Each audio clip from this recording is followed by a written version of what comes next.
Hello everyone, this is Mohit and you are watching House of Cognizance, a free education revolution. तो students, मैं पहले आपसे कुछ वार्तालाप करना चाहूँगा. You know learning is priceless. तो डेफिनेटली बेटा उन स्टूडेंट्स के साथ ज़रूर शेयर कीजिए इस वीडियो को जो कोचिंग्स अफोर्ड नहीं कर सकते, ठीक है. क्योंकि ये चैनल बिल्कुल आपके लिए फ्री ऑफ कॉस्ट लेकर आ रहा है जितनी भी नॉलेज है, चाहे वो किसी भी गवर्नमेंट जॉब से रिलेटेड हो like SSC, banking, railway, NTPC, CDS या अदर कोई भी स्टेट एग्जाम्स अगर देना चाहते हो लाइक पटवारी, ठीक है. और साथ में जो स्टूडेंट्स कैंपस प्लेसमेंट्स के लिए प्रिपेयर कर रहे हैं उनके लिए भी. तो इससे पहले हम 2 पार्ट्स डिस्कस कर चुके हैं कैलेंडर के. ये आज हमारा 3rd लेक्चर होने वाला है इसके ऊपर. तो जिन स्टूडेंट्स ने अभी पहले के 2 पार्ट्स नहीं देखे उनसे अनुरोध है पहले वो देखिए, फिर वापस इस वीडियो पे आप आ सकते हो. तो इस वीडियोस में हम वो क्वेश्चन डिस्कस करने वाले. देखो प्रीवियसली हमने वो क्वेश्चन डिस्कस किए थे जिसमें क्या था, डे एंड मंथ सेम था और डिफरेंस जो बेसिकली आ रहा था वो किस में आ रहा था, ईयर्स में. पर आज के इस वीडियो में हम वो क्वेश्चंस डिस्कस करने वाले हैं कैलेंडर के जिसमें डे और मंथ क्या होंगे, डिफरेंट होंगे, पर आपका जो ईयर होगा वो क्या होगा, सेम होगा. तो इस पे आने से पहले मैं थोड़ा सा इसके बारे में आपको ब्रीफ कर देता हूँ. मैं फिर से कह रहा हूँ स्टूडेंट्स, जिन्होंने पहले 2 पार्ट्स नहीं देखे, यानी कि हम पहले ही 3 टाइप्स कवर कर चुके हैं लास्ट 2 वीडियोज़ में, वो पहले उनको देखिए तभी आपको ये वीडियो समझ आने वाली है. चलिए स्टार्ट करते हैं. तो सबसे पहले कुछ बेसिक चीज़ें सीख लेते हैं. देखो मेरा फर्स्ट क्वेश्चन आपको स्क्रीन पे विजिबल होगा. देखो 25 जनवरी 2023 है, मान लेते हैं कि उस दिन मंडे था. तो आपसे पूछा जा रहा है 3rd Feb 2023 को कौन सा दिन रहेगा. तो सबसे बेसिक करते हैं, उसके बाद शॉर्टकट में सारे क्वेश्चन को सॉल्व करेंगे. देखो आपने 25 से चलना है. 25 को हमें दे रखा है मंडे. देन आप 26 पे आओगे, 27, 28, 29, 30. जनवरी 31 का होता है मंथ आपके बाद. उसके बाद आपका आ जाएगा student 1st Feb, 2nd Feb and 3rd Feb. ये अभी मैं थोड़ा सा छोटा डाटा ले रहा हूँ ताकि आपको अंडरस्टैंडिंग ईजीली हो जाए. तो आपसे पूछा जा रहा है कि 3rd Feb को सेम ईयर में कौन सा डे होने वाला है.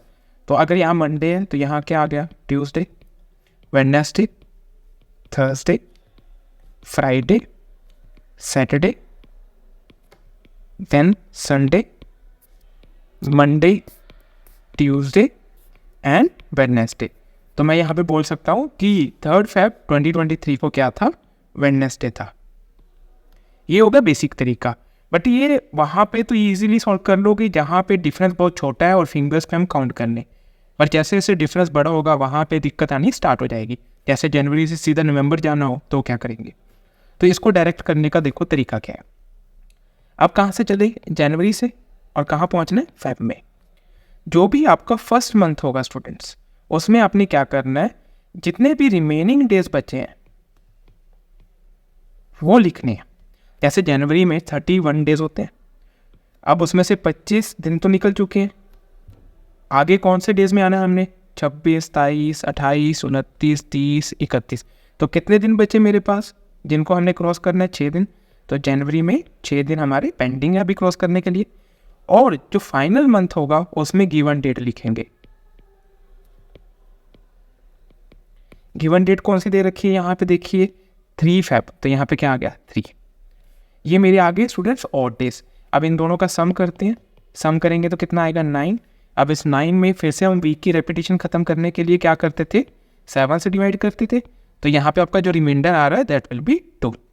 यानी कि हमें 2 दिन आगे जाना है गिवन से. तो फर्स्ट डे और सेकंड डे. फर्स्ट डे क्या होगा, देखो मंडे के बाद ट्यूसडे होगा और देन क्या होगा आपका, वेडनेसडे. तो देखिए ये आपका क्या आ गया, आंसर आ गया. एक और क्वेश्चन लेते हैं ताकि और अच्छे से समझ पाए. देखिए अभी याद रखिए मैंने इसी डाटा को सेट करके ही आगे क्वेश्चन क्रिएट किया. 25 जनवरी को क्या था, मंडे, और 3 Feb को क्या आया मेरा, वेडनेसडे.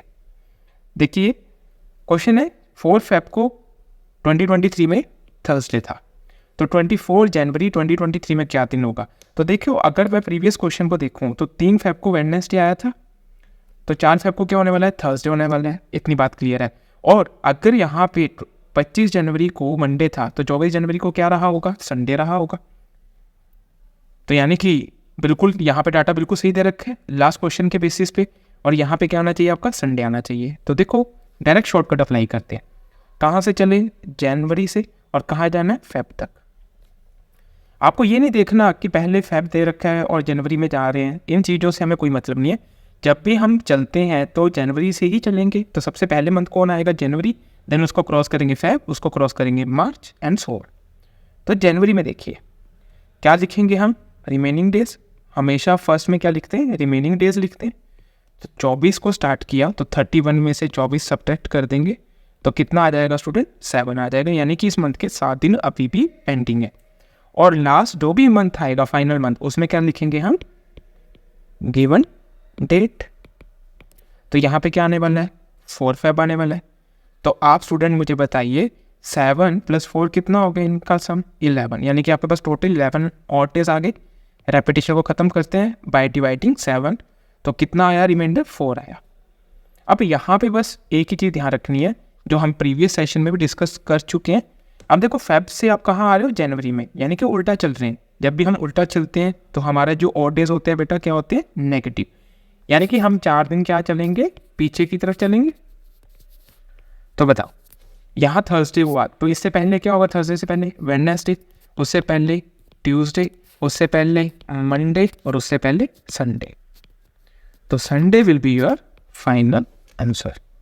होप यू अंडरस्टैंड, सभी को समझ आया होगा, ठीक है। अब आगे चलते हैं, थर्ड क्वेश्चन की तरफ चलते हैं। अब थोड़ा सा और डिफरेंस आ जाएगा। तो देखो 24 जनवरी से 4 अप्रैल जाना, सेम ईयर है अगेन। तो क्या होगा, अब देखिए सबसे पहले जनवरी आया, फिर हम फेब को क्रॉस करेंगे, देन मार्च को, देन अप्रैल में पहुंचेंगे। तो स्टार्टिंग यहाँ से भी और फाइनल ये है। मैंने आपको सिखाया स्टार्टिंग में हमेशा क्या लिखते हैं, रिमेनिंग डेज। रिमेनिंग डेज कितने हुए, 31 में से 24 सब्ट्रैक्ट करेंगे, मेरे पास कितने रिमेनिंग डेज बचे, 7 रिमेनिंग डेज। फेब में 2016 है तो 2016 क्या होता है, लीप ईयर होता है, तो यहाँ पे मेरे पास 29 डेज आएंगे। मार्च में 31 डेज को क्रॉस करना है, और अप्रैल में गिवन डेट कितनी है, 4। अब देखो हमें तो टोटल करके और डेज निकालने हैं ना, तो जो चीज़ हमारी 7 से कैंसिल हो सकती है उसको डायरेक्टली कैंसिल कर देते हैं। देखो ये 7 से कैंसिल, देन अगर मैं इसको 7 से कैंसिल करूँगा तो 1 रिमाइंडर, 7 से कैंसिल करूँगा तो कहाँ 3 रिमाइंडर, और यहाँ पे 4 आ गया। अगेन इनका सम करते हैं, 4 + 3 क्या आ गया, 7। तो final odd days, final odd days क्या बचे आपके पास, 1। तो यानी कि एक दिन हम क्या जा रहे हैं आगे, तो मंडे, तो यहाँ पे आंसर क्या आने वाला है, तो देखिए स्टूडेंट आपके पास जो क्वेश्चंस आने वाले हैं, सबसे पहला क्वेश्चन क्या है, 15 अगस्त का दिन दे रखा है और 29 अप्रैल का पूछा जा रहा है। ईयर सेम है, आप कहाँ से चले, अप्रैल में, देन मई, जून, जुलाई और अगस्त। सबसे पहले अगस्त में कौन सी डेट दे रखी है, 15। अप्रैल में कितने दिन है, देखो अप्रैल में 30 दिन होते हैं तो 29 दे रखे हैं, तो एक ही रिमेनिंग डे बचा। मई में 31 दिन होते हैं तो सीधा सीधा ऑड डेज कितने आ गए, 3 आ गए। जून में 30 दिन होते हैं तो ऑड डेज कितने आ गए, 2 आ गए। जुलाई 31 का महीना है, ऑड डेज कितने आ गए स्टूडेंट, 3 आ गए। बस अब इनको सॉल्व करते हैं। देखो 3 + 3 6 और 1 7, ये कैंसिल हो गया, ऑड डेज 7 का मल्टीपल। देन 15 + 2 कितना हो गया, 17। तो 17 को अगर मैं 7 से डिवाइड करता हूँ, 7 × 2 = 14, 15 16 17, 3 क्या आ गया, रिमाइंडर। अब हम चेक करते हैं आगे जाना है या पीछे जाना है। तो हम जा रहे हैं स्टूडेंट पीछे की तरफ, तो नेगेटिव आ जाएगा आपके पास ऑड डेज। तो फ्राइडे से पहले क्या होता है, थर्सडे। थर्सडे से पहले क्या होता है, वेडनेसडे। और वेडनेसडे से पहले क्या होता है, ट्यूसडे। तो ट्यूसडे क्या आ जाएगा स्टूडेंट, इस क्वेश्चन का सही आंसर। Hope you understand. अगर यहाँ तक कॉन्सेप्ट समझ आया प्लीज़ लाइक कीजिए, कमेंट करके ज़रूर बताइए, and don't forget to subscribe बेटा House of Cognizance. Next question करते हैं। देखो जनवरी से अप्रैल जा रहे हैं, जनवरी, फरवरी, मार्च, अप्रैल। अप्रैल में गिवन डेट 30, जनवरी में रिमेनिंग डेज कितने हैं, 6। अब देखो 2004 क्या है आपके पास, लीप ईयर, यानी कि 29 दिन होने वाले। अगर 29 दिन है तो यहाँ पे 7 से डिवाइड करके ऑड डेज कितने आ जाएंगे, देखो 28 होते तो ऑड डेज 0 हो जाते, 7 का मल्टीपल है, पर 29 है तो एक ऑड डे आने वाला है। मार्च में 31 का महीना है तो 3 ऑड डेज आ जाएंगे। बस इसको सॉल्व करते हैं, देखो 6 + 1 7, 30 + 3 कितना हो गया 33। 7 से क्या करते हैं डिवाइड, 7 चौका 28, तो 5 के आगे ऑड डेज आ गए। अब देखो फिर से माइनस, क्योंकि पीछे की तरफ जा रहे हैं, तो 1 2 3 4 5। सैटरडे से पहले क्या होता है फ्राइडे, फ्राइडे से पहले क्या होता है थर्सडे, थर्सडे से पहले वेडनेसडे, वेडनेसडे से पहले student Tuesday and then Monday. तो यानी कि यहाँ 25 जनवरी 2004 को कौन सा दिन रहा होगा, मंडे रहा होगा। आप ऑर्डिनरी भी कर सकते हैं इन क्वेश्चंस को, आपको बस करना क्या है, आपको याद रखना है 31 का महीना है, अगर 31 का महीना है तो 3 और डेज आएंगे। 30 का मंथ है बेटा, 2 और डेज आएंगे, क्योंकि 7 चौका 28, वहाँ 3 रिमाइंडर बचा और 30 में 2 रिमाइंडर। अगर फेब 28 की है तो 0 और डेज, अगर फेब आपकी 29 की है तो 1 और डे। तो इन चीज़ों को आपने थोड़ा सा याद रखना है, प्रैक्टिस करो कि हर चीज़ ईजिली सॉर्ट आउट हो जाएगी। तो क्वेश्चन नंबर 3 देखते हैं गाइस। तो देखो इस बार हमारे पास जो ईयर गिवन है दैट इज़ 2020। 2020 ईयर जो होता है मेरे पास कौन सा ईयर होता है, लीप ईयर होता है। दैट मीन्स 29 डेज होंगे मेरे पास किस में, फरवरी में। अब देखिए जनवरी से हमने कहाँ तक जाना है, नवंबर तक।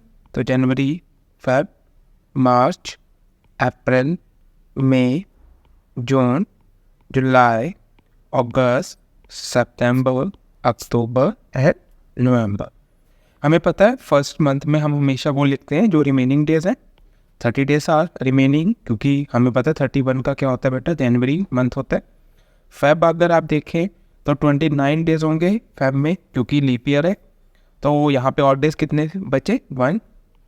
देन मार्च 3 ऑड डेज, अप्रैल 2, मई 3, जून 2, जुलाई अगेन 3, अगस्त अगेन 3, 31 का मंथ होता है। देखो आपकी कन्वीनियंस के लिए मैंने नीचे चार्ट दिया हुआ है कि how many days are there in the particular months.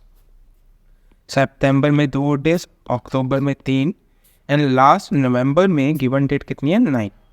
अब मैंने आपको एक चीज़ सिखाई थी, हमें ऐड करके 7 से डिवाइड करना है ताकि हमें एक सिंगल डिजिट में क्या मिल जाए, नंबर ऑफ ऑड डेज मिल जाए। तो हम क्या करते हैं, जो भी यहाँ पे 7 सम बन रहे हैं उनको हम डायरेक्टली कैंसिल आउट कर देते हैं ताकि कैलकुलेशन बचे। तो देखो 30 + 3 33 + 2 35, तो 35 क्या है 7 का मल्टीपल है, कैंसिल हो गया। देखो अगेन 3 + 3 6 और 1 7, ये भी कैंसिल हो गया। देन 9 + 3 कितना हो गया मेरे पास 12, 12 के बाद 2 14, ये भी मेरे पास क्या हो चुका है, कैंसिल आउट हो चुका है। अब कौन कौन से बच्चे odd days, that will be 2 and 3, 2 and 3 means 5 total odd days आ चुके हैं। अब चेक करते हैं आगे चल रहे हैं पीछे, हम पीछे की तरफ चल रहे हैं स्टूडेंट, तो नेगेटिव ऑड डेज आएंगे, यानी कि 5 दिन हम पीछे जा रहे हैं। अब मैं ना आपको यहाँ पे एक चीज़ और बताता हूँ, हमें टोटल पता है कि एक वीक में 7 दिन होते हैं। अगर मैं आपको बोलूँ आपने 5 दिन पीछे जाना है, तो मैं सीधा सीधा ये भी बोल सकता हूँ कि आपने 2 दिन आगे जाना है, बोथ आर सेम थिंग। देखिए कैसे, मैं आपको समझाता हूँ। आप खड़े हो मंडे पे, ठीक है, मंडे से पहले क्या आता है या बाद में देख लेते हैं, Monday then Tuesday then Wednesday then Thursday then Friday then Saturday then Sunday. मैं बोलूँ आप ट्यूसडे पे खड़े हो, यहाँ खड़े हो आप, और आपको 3 दिन आगे जाना है, 3 दिन आगे जाना है, यानी कि पहले आप वेडनेसडे को क्रॉस करोगे, देन थर्सडे को, देन फ्राइडे पहुँचोगे। ये आपका क्या आना चाहिए, आंसर आना चाहिए। ध्यान से सुनना, मैंने बोला आपने 3 दिन आगे जाना है, +3 की बात हो रही है। अब मुझे पता है टोटल सम कितना होता है, 7 होता है। अगर मैं इसको बैलेंस कर दूँ तो मैं ये भी बोल सकता हूँ -4 पीछे जाना है। आप देखो एक दिन ये हो जाएगा आपका, दूसरा दिन, तीसरा दिन एंड चौथे दिन पे आप कहाँ पहुँच जाओगे, फ्राइडे पे ही पहुँच जाओगे। तो आप ध्यान रखो बेटा, अगर सम आपका 7 आ रहा है तो अगर एक नंबर पॉजिटिव है तो दूसरा आप क्या ले सकते हो, नेगेटिव ले सकते हो। अगर एक नेगेटिव है तो दूसरा पॉजिटिव ले सकते हो। इन चीज़ों का आपने ध्यान रखना है। ये चीज़ें हम पढ़ेंगे नेगेटिव रिमाइंडर्स में, जब हम रिमाइंडर थ्योरम पढ़ेंगे। अदरवाइज -5 का मतलब क्या है, हमने उल्टा जाना है। तो देखो मंडे गिवन है, तो मंडे से पहले क्या आएगा, Sunday, then Saturday, then Friday, then Thursday and then Wednesday. इस वे में भी हम फाइंड आउट कर सकते हैं। दैट मीन्स वेडनेसडे जो मेरा होगा इसका फाइनल आंसर होगा। Hope you understand this question. चलो एक फाइनल क्वेश्चन और अटेम्प्ट करते हैं इसी के बेसिस पे। अगेन 2020 दे रखा है, यानी कि फेब में कितने डेज होंगे 29। वैसे हमें जरूरत नहीं पड़ेगी क्योंकि हम नवंबर से कहाँ जा रहे हैं स्टूडेंट्स, दिसंबर में जा रहे हैं। अब नवंबर में हमारे पास टोटल 30 डेज होते हैं, तो 9 दे रखा है, तो बचे हुए डेज कितने हो गए 21, और दिसंबर में 31 तक जा रहे हैं। बस इन दोनों का सम करते हैं तो कितना आएगा, देखो 30 + 20 50, 52 आ गए। 7 से अगर मैं डिवाइड करूँ तो 7 7 49, तो 3 will be the odd days. अब यहाँ पे देखा जाए तो नवंबर से दिसंबर का पूछा जा रहा है, तो पॉजिटिव ही आएगा। मंडे के पास पहला होगा Tuesday, then Wednesday, then Thursday. तो इसका आंसर क्या आ गया बेटा, Thursday will be the final answer. तो आपको ये हमारा जो टाइप था कैलेंडर का 4 समझ आया होगा। अगर स्टूडेंट समझ आया तो keep like, share and comment below, and don't forget to subscribe this channel. Thanks for the watching.